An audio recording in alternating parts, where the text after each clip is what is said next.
people cope with and overcome life's challenges. This is Life Transformations with Michael Hart, certified Christian counselor and director of Ottawa's Elam Counselling Services.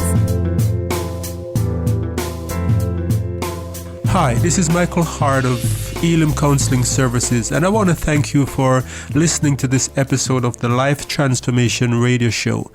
We have another interesting show lined up for you, but before we get into that, let me introduce you to Elam Counselling Services if you haven't listened to this show before.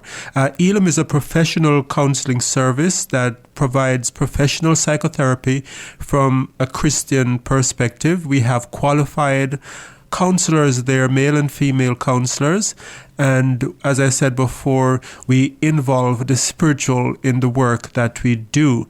Yes, our services are covered by most major insurance companies, and the work that we do is well appreciated by the clients that come to see us. So as a result, we get a lot of referrals as well. So today's show is entitled 7 Symptoms of Dysfunctional Relationships. 7 Symptoms of Dysfunctional Relationships. So if you're going through some difficulties in your relationship and you can't seem to put your finger on why is this happening, stay tuned, because there are some symptoms that are very common in dysfunctional relationships. So not only will we be identifying those symptoms, we will be having a discussion as to what can be done if you find yourself if you can identify with these symptoms in your relationship.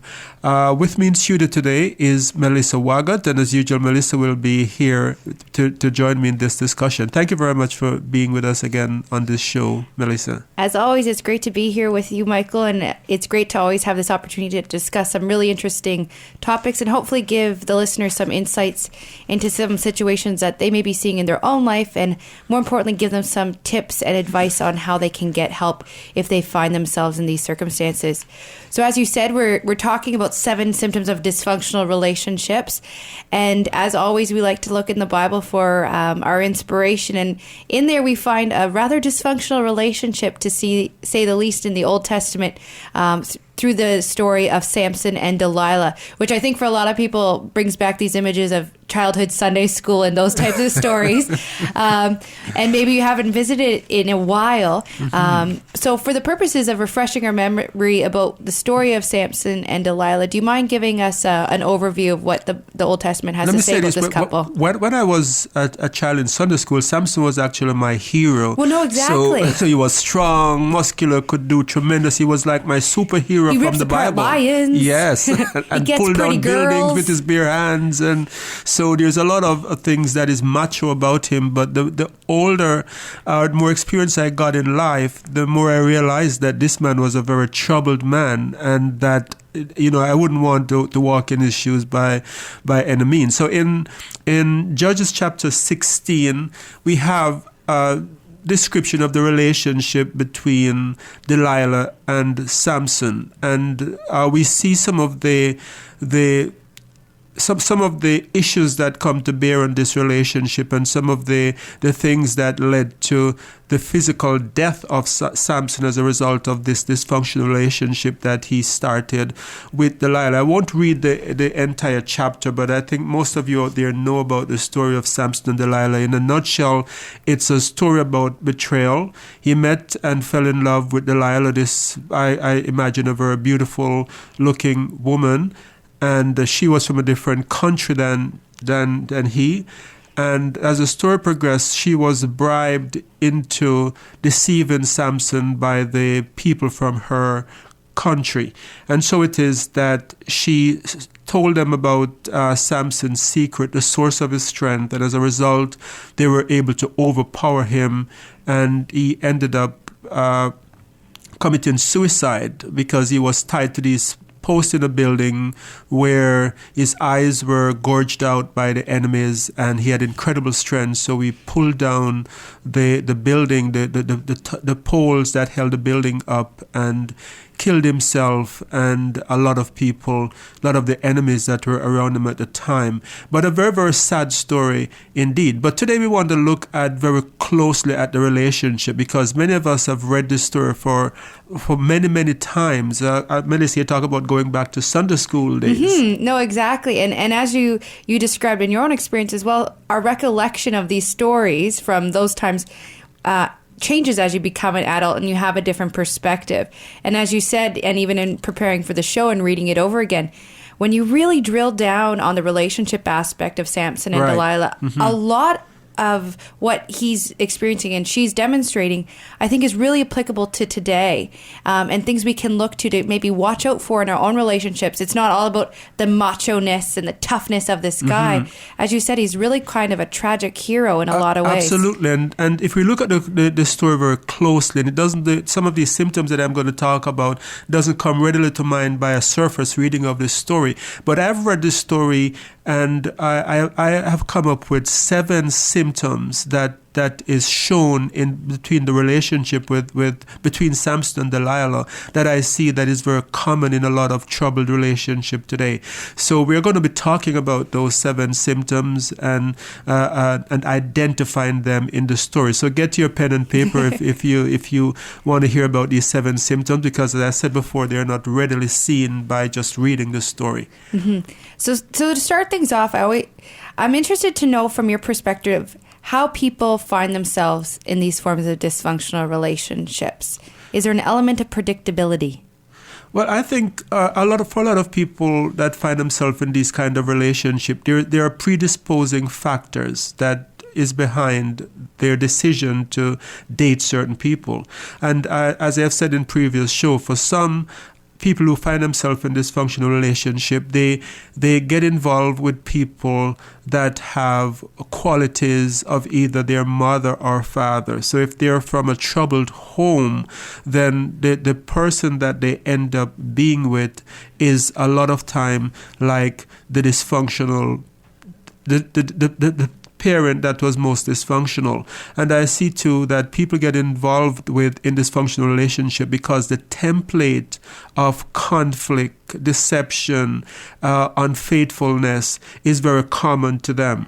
For most other people who are not from that kind of a background, once they identify that the person that they're dating is showing certain signs, they run the other way. They end the relationship. But if these things are familiar with you, people who end up being in abusive relationship where the person started showing signs of being physically abusive from in the dating process, if that's something that you have experienced in your life, in your childhood growing up, then it doesn't scare you, it doesn't drive you away, it doesn't make you feel this is totally foreign to me. So people get into these dysfunctional relationships, number one, because of dysfunction in their parents, but number two, because the template that they get from their parents' relationship is very familiar in the new relationship that they're forming.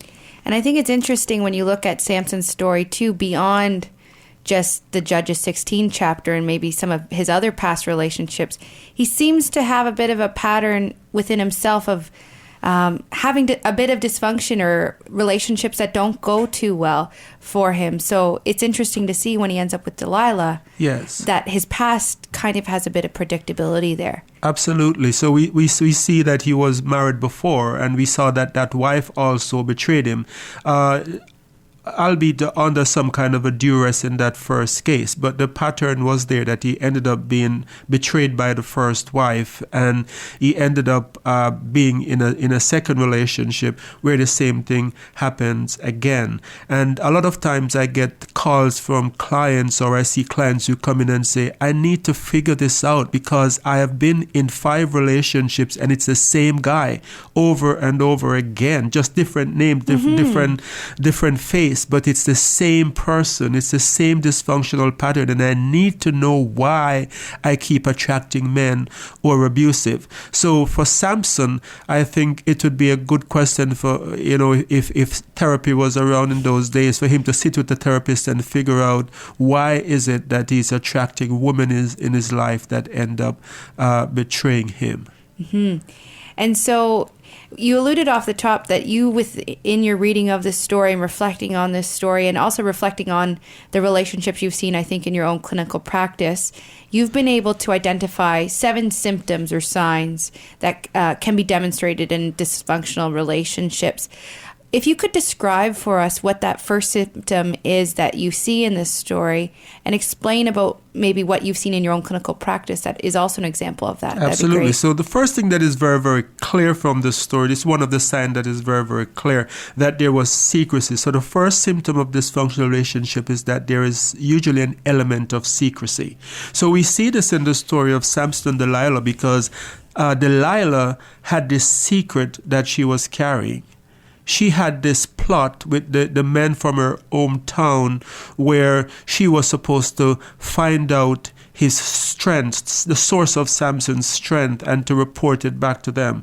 So everything that she did within the relationship had this end in mind, this end goal in mind, that she wanted to find out the source of his strength. So I think in a lot of relationships today that are dysfunctional, there are hidden agendas. There is a secret where people come into the relationship with hidden agenda that is not obvious and is not verbalized. And so as the relationship progresses, it begins to sabotage the relationship because the other person starts figuring it out, that I didn't know that these were your intentions before. So I think secrets are very damaging for relationship. And are there common secrets that you've seen within your practice that seem to come up in these type of relationships? Yeah, absolutely. And some of I'll talk about some of the most shocking one because I think many of us can identify with the common secrets, such as, people not telling things about their past, such as maybe relationships that they've been in. But some of the shocking secrets that I have seen in my practice is people who get married and their partner, their current spouse, didn't know that they were married 3 times before. So they thought they were the first wife or the first husband, and then, oh honey, I forgot to tell you, by the way, I've been married 3 times before, and but I didn't want to tell you before the wedding because I didn't want to spoil our honeymoon night. So now that we're going to spoil today. Now that we're married, I can tell you that I've been married 3 times before. Yeah, that's a biggie. Yes, so you can just imagine. Yeah, that I can only imagine being on the receiving end of that secret. That really kind of puts everything that I think you probably knew about that relationship on eggshells. And how can you trust anything else? Absolutely. They hit a keyword there, Melissa, trust, because once secret starts coming to the surface, then it's going to make you wonder, who am I really with? Can I really trust this person? What else don't I know about this person? Other bizarre secrets are, oh, I forgot to tell you that, by the way, I had children before.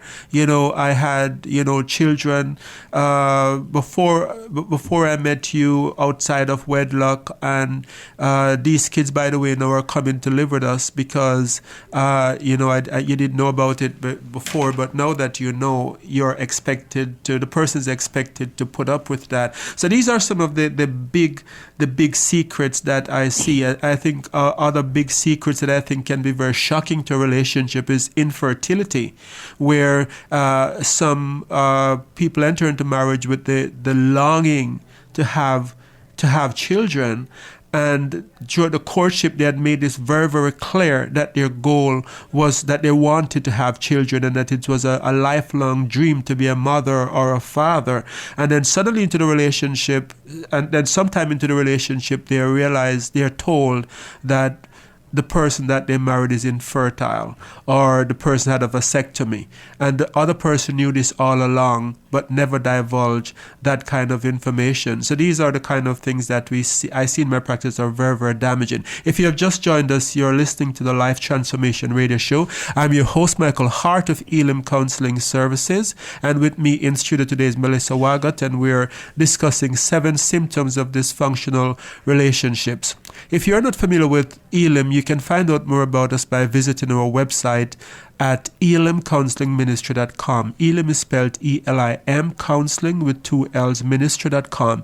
You can also call us at 613-699-1677. And today, as the background to this topic, we are looking at the story of Samson and Delilah from Judges 16, and we're discussing 7 symptoms from this story that are very common in dysfunctional relationship. So far, Melissa, you and I have looked at the first symptom, and we have talked about secrecy as being the first symptom of dysfunctional relationship. And so the second symptom that you've described as well from the story is selfishness. Yeah.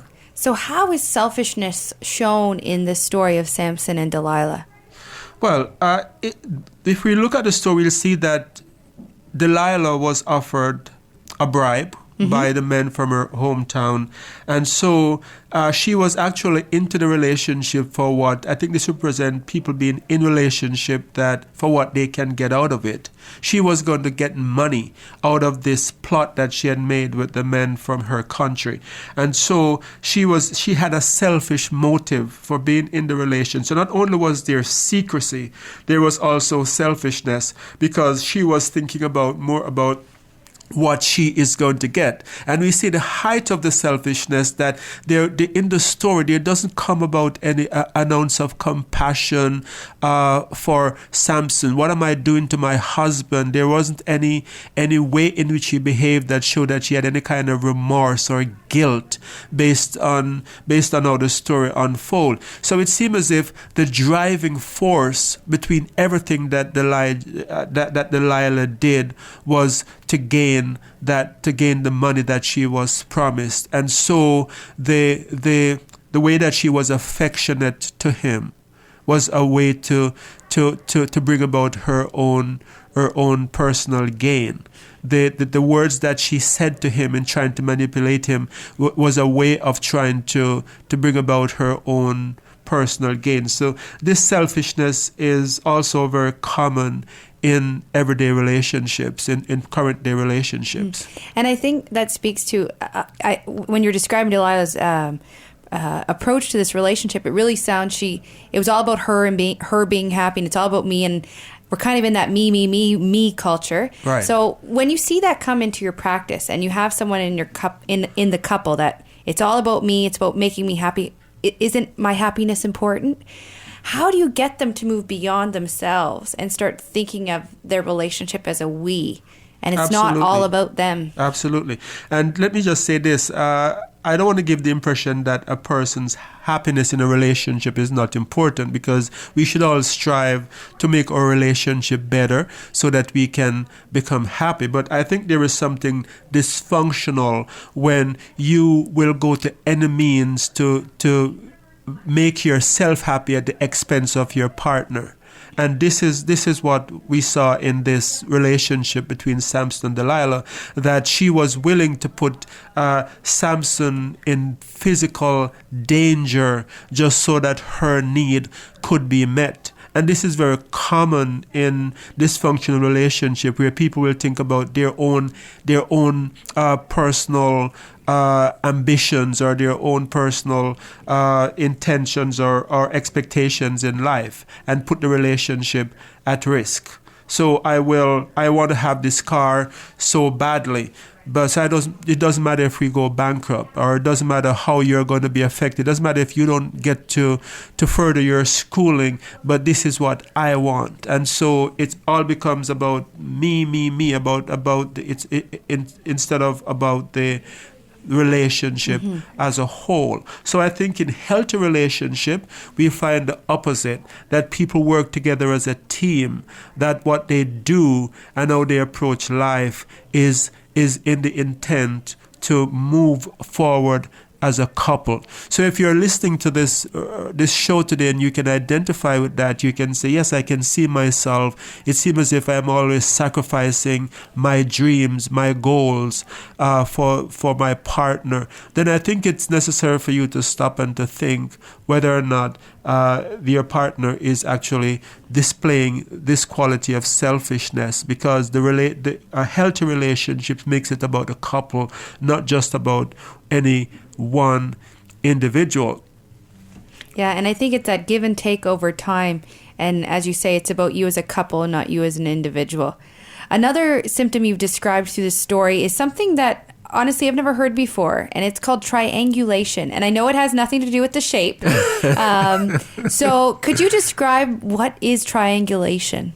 Well, I think it's a little bit to do with the shape of a triangle. Okay, is there 3 points in it? There are three Excellent. points or three persons in a triangulation, or three aspects in a triangulation. And triangulation actually means when something else comes into the couple's relationship that takes away from the couple's closeness.